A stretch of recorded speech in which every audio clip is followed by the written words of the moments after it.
Dans l'évangile de Jésus-Christ selon saint Luc. En ces jours-là, Jésus s'en alla dans la montagne pour prier, et il passa toute la nuit à prier Dieu. Le jour venu, il appela ses disciples et en choisit 12, auxquels il donna le nom d'apôtres. Simon, auquel il donna le nom de Pierre, André son frère, Jacques, Jean, Philippe, Barthélemy, Matthieu, Thomas, Jacques, fils d'Alphée, Simon appelé le Zélote, Jude, fils de Jacques, et Judas Iscariote qui devint un traître. Jésus descendit de la montagne avec eux et s'arrêta sur un terrain plat. Il y avait là un grand nombre de ses disciples et une grande multitude de gens venus de toute la Judée, de Jérusalem et du littoral de Tyr et de Sidon. Ils étaient venus pour l'entendre et se faire guérir de leurs maladies. Ceux qui étaient tourmentés par des esprits impurs retrouvaient la santé, et toute la foule cherchait à le toucher, parce qu'une force sortait de lui et les guérissait tous.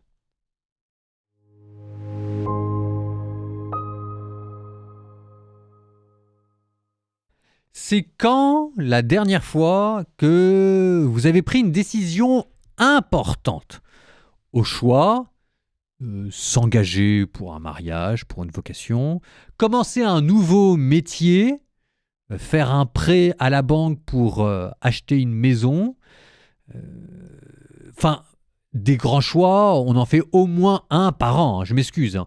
Donc c'est quoi le dernier grand choix que vous avez fait ? Voilà, normalement, vous allez en avoir un. Moi, j'en ai plusieurs. J'en ai même beaucoup là. Et je vais essayer de réduire ça à un. Le dernier grand choix que j'ai fait, j'allais dire, c'était de partir en vacances. Non, c'était un projet qui m'a coûté.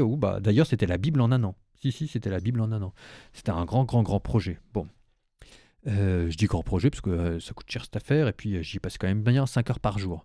D'ailleurs, abonnez-vous. Hein. Bon, donc tout le monde a son grand projet, sa grande décision qu'il a pris depuis un an. Bon, maintenant, c'est quand la dernière fois que vous avez passé une nuit entière à prier ? Là, il n'y a plus personne, je suis sûr. Hein.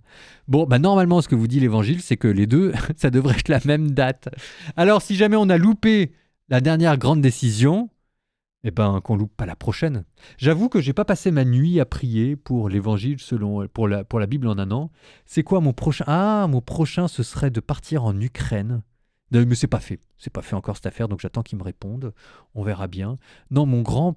si, c'est que j'aimerais bien, justement sur les évangiles que vous êtes en train d'entendre, j'aimerais bien qu'on passe à une formule podcast vidéo. Et pour moi, ça, c'est un grand projet. Il faudra que je passe la nuit à prier. Bon, tout le monde prie les uns pour les autres, d'accord ? Allez, courage tout le monde, la vie est belle!